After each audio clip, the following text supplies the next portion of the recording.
Okay, so we'll make a start now. Thank you very much for coming down tonight. This is our first group show, so we have 3 artists instead of 1. Aftershocks and Echoes. If you want to find out more about future events, please sign up to our newsletter. You can sign up with Lydia, me, or Melissa, who's at the back. Melissa is our newest staff member. She's going to be running the gallery in Henley, which is opening on the 4th of July. And so you can come down and have a chat with her and see what we've done there very soon. Coming up here, the next thing is tomorrow. There's a workshop in here on collagraph printing. Type of printing I know very little about, but looks really cool. There's a few spaces left, so if you're interested, it's from 11 till 1, and it'll be a very interesting and fun day with our tutor. There's also coming up in August a drawing class every Thursday evening with Christabel Forbes. You can see some of her artworks. I'm happy to show them to you in our gallery. She's a fantastic artist, very good with colour, if you want to learn a bit more from her. So as I say, this is our first group show. We've got 3 artists. We have Jenna Fox, Sally, who is representing Paul Askew, and also I believe Lighthouse Counselling charity. I hope to hear a bit more from that, and Imogen Moon. You're all going to talk for about 10 minutes. Oh, 10 minutes. 5 minutes. You've got a clock there. Okay, right. You can count the time. So Jenna Fox will start. Okay, hello. So my name's Jenna Fox. I started my art kind of training 12 years ago because I'm old. I did it part-time. I did a BA at UCA in Farnham, and then I did an MA at RCA in sculpture, and I've just completed my PhD in fine art. I am now Dr. Mum officially to my children. I'm milking this. Anyway, so I use, because this whole theme is around trauma and mental health issues, and I had something really horrendous happen to me, very, very horrendous, about 11 years ago. And I came up with this idea that I could cope with this by creating alter egos, and I would write as my alter egos, and then create work as them, as a way of dealing with this awful, awful thing that happened to me. And when I did my PhD, I said I'd like to do my PhD around using alter egos as a space, as an artistic space, in a kind of philosophical way. And but what I wasn't expecting was that from creating, I created actually quite a lot of alter egos. Some of them I killed off because I didn't like them. But yeah, it was great fun. It was like I was, I killed them all. But I ended up, I've stuck with one called Jack Lawrence, who's a gay autistic man, and he's quite different to me. He's like my sense of logic. And then I have Eva Raver, who are a combination. They're 2 people that work together in their art practice, and they are a lot more outrageous and more controversial than I am. So and then for my PhD, I had to do a whole load of body of work. It's a studio-based practice, and I was writing all these stories about their history. But what I was not expecting was that all my I knew I had this trauma that happened to me 11 years ago, but I also was abused as a child, and I wasn't expecting all of this stuff then to come out through my alter egos. Because when I create work, it always comes out as a joyous piece of work. If you see my work, it's kind of mad, crazy, a bit pop arty, a bit illustrative, it's a bit mad. But using the alter egos, I could then rewrite all of my kind of history, but from different angles. I could kind of replay it, I could mess with it, I could parody all of these awful things, and then out came all this sort of work. So I feel actually I've been kind of, for me anyway, I hit on something that makes me happy. I'm painting, that's my happy space. That's when I've got the music up loud and I'm painting. I'm just so full of joy. And I'm able to kind of work through all these really awful things. So that's from the mental health side of things. That's where I am. So that's my story. Fantastic. I do make murals as well. So if you're around Reading, I'm all over the place. I'm at Reading Station. I'm at Cows Lane. I've got a huge mural at Oxford Road. Yeah, I just love it. I'm just so lucky that I'm doing my work by making art. So thank you. Fantastic.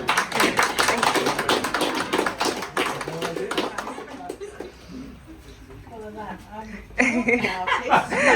I'm not good at public speaking. This is very uncomfortable. Damn it, that's okay.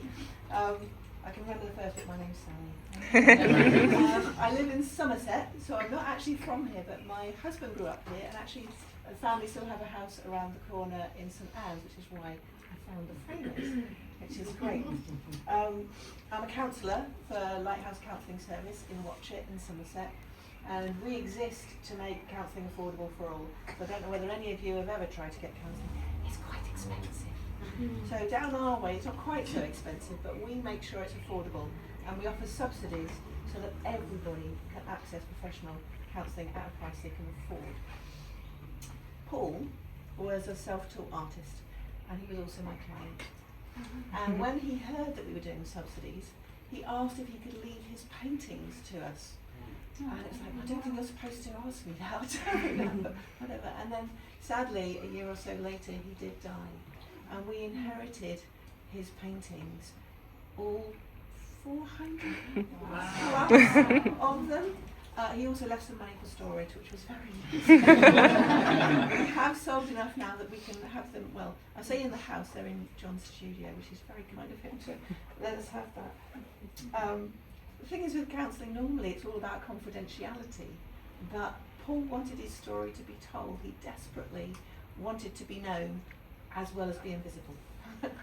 This real tussle. He struggled with depression and anxiety for his entire life. He was dyslexic, probably autistic, and he found social interactions a real challenge. But despite making some very loyal and lifelong friends, and some still here today, he felt alone a lot of the time. And he expressed this longing for companionship in many of his writings and poems and stories. He actually had time to do all that as well. He was very creative. And here's one of his little poems that sort of tells you a little bit how he's feeling. So he says, I stand atop the depthless drop in the driving rain and cold, and what I want in all the world is just a hand to hold. But in the therapy room, he came out of his shell, and I got to see all sides of him. His fears, his sadness, his joys, his kindness, his wide knowledge and opinions, of which he had many, and his humour, and tentatively at first, his gift of painting, which he would bring to me, the finished pieces, in his sessions. His previous therapist, who was also my supervisor, he co-supervised, that was a bit confusing, but I knew him beforehand. She said when he said he was a painter, she was really worried when bringing in, because you've got to sort of show appreciation of what they do. And when he brought it in, she could go, oh, thank goodness. It's actually quite good. Yeah. Part of him really struggled to acknowledge himself as an artist, despite selling 18 paintings in his lifetime. But another part of him was quietly proud of his work, as it gave him a means of communication. He describes it in this way. I strove so hard to mirror the truth, to paint the ordinary world that passed before me, to prove I saw reality with all its light and shade, using each brushstroke, each change of tone and contrast as others use their voice. Each painting was to prove that I had lived and passed through time, which provoked in me the truth of my existence. And through his paintings he hoped to be seen and understood and loved, something I guess we all long for. From childhood, Paul loved taking photographs. It enabled him to be part of this ordinary world, safely behind a camera. And as an adult, Paul recreated his cherished childhood holidays by travelling extensively with his beloved dog in his camper van aiming to drive on every main road in Europe. There was actually a map, I was just telling Alex earlier, there was actually a map that he'd written on every road that he'd been on. That went, I didn't get that. But he pretty much did them all, I think. Yeah. On these trips, Paul rarely interacted with other people. He took enough food to last the entire journey. I'm thinking his bread must have been pretty stale. He took photographs. Yes, it was. He took photographs to record the beauty and the ordinariness of, that's a hard word, ordinariness of the world around him. And he saw human interactions and he could take photos of those. And in some of his pictures, which he chose to make into painting, there were people looking at him. Why are you taking a photo of me? There were some quite interesting ones. Well, there's one particular of a lady looking very cross, but he painted it anyway. He particularly liked the effect of black and white photograph and found a method where he could recreate this image accurately in painting using only black and white acrylics on board. It's so meticulous, his method. And he always started with the background, and the last bit he did was faces, because he brought them to life and he connected with them as he was painting. That was his way of connecting. So through his paintings, Paul found a safe way to connect with people. It gave him a purpose and a sense of achievement. He really wanted to be known and have his work appreciated and seen, and yet was anxious about showing himself and his paintings. So I hope.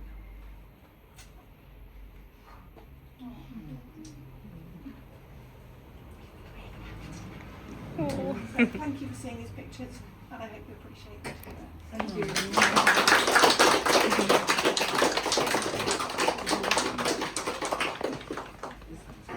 Oh god, I guess that means it's me. I am going to bring my book with me because I wrote notes in the back of it and didn't actually, well, I don't actually want to massacre my book by ripping them out. So you are going to have to help me with my book at the front, unfortunately. Hold on for a second, let me introduce myself first. Hi, I'm Imogen Noon. My friends and family call me Immy, so you might hear that thrown around because I've got a couple of friends here. I'm 22 and last year I graduated from the University of Reading with my BA in Fine Arts. And I'm actually starting my Masters in Children's Book Illustration this September. I specialise in printmaking, specifically screen printing, lino printing, and I did my residency here with Alex and learned etching last November. Yeah, November. Yeah, I'll talk to you about my artist practice, I guess. You'll have to forgive me because I did spend my degree avoiding every single artist talk they put on. So I kind of don't know what they are, but hey, I still graduated first, so I'll do my best. When I asked Lydia what an artist talk was, she said, just talk about your artist practice. But when I think about it, I don't really have a practice. To me, my art is actually more a coping mechanism. I myself have ulcerative colitis. You might have heard of Crohn's disease. I've also had chronic pain in my shoulders since I was 12. I live with aches, pains, this constant and utter weight dragging me down. But life still goes on, and people love to tell me, oh, but you look so well. And of course I do, because it's an invisible disability. My work comes from the need to express that. In 2024, when most of the works that you'll see in the gallery were made, well, they're made during 2020, beginning of 2025. It's been a little bit of a year. But they were made because I ended up in hospital with sepsis, because as part of my condition, I don't have an immune system. Or rather, I have an incredibly suppressed immune system. And how do you deal with the trauma of almost dying when you're, at the time, 20 years old? How do you deal with the fact that your friends are doing all these things and you feel limited? And so I looked around at my friends, their faces, I looked at myself, and I created works that helped me to vent, I guess, in a way, if people know that term. I mean, if that's a common term. Oh god. I'm spiralling. But one thing I've always been taught by my family, by my grandma was an artist, and she was one actually when I was 5, when my dad died, who gave me a sketchbook. Art has always been the way that I've coped through trauma, through grief, grieving my own life, because when you are faced with feeling limited, you do grieve your own life as well. But you also, the nice part about having a coping mechanism that is art is I have connected with so many people, and that's the thing I love about it. I'm creating these pieces that people look at it and they feel seen, and by doing that, by taking this really horrible, often debilitating and also equally as often depressing experience, you can make something that's consumable for people to look at, to understand, and it's in a way beautiful as well. You might notice a lot of spoons in my artwork, and hands up here if anyone's heard of spoon theory. Okay, just mostly people that I know. But because I talk about it non-stop. But spoon theory was an essay that was written in 2003 by Christine Miserandino. Oh my god. It'd be helpful if I could actually speak, wouldn't it? But it effectively is a theory in which explains the experience of living with chronic fatigue. How the average person might be able to do a certain amount of things and it costs them a certain amount of energy. And for someone else who lives with anxiety, who might have an amputation, who might live with a chronic illness, chronic fatigue, how those same activities cost more energy. And that's spoon theory, effectively. How many spoons do you have left to spend? And that's a massive theme that comes across in my work, in trying to share with people this everyday item and this everyday kind of thing to be understood. And I am now going to stop waffling and leave you all to enjoy the exhibition, and thank you, Alex, for letting me be part of this. Wow.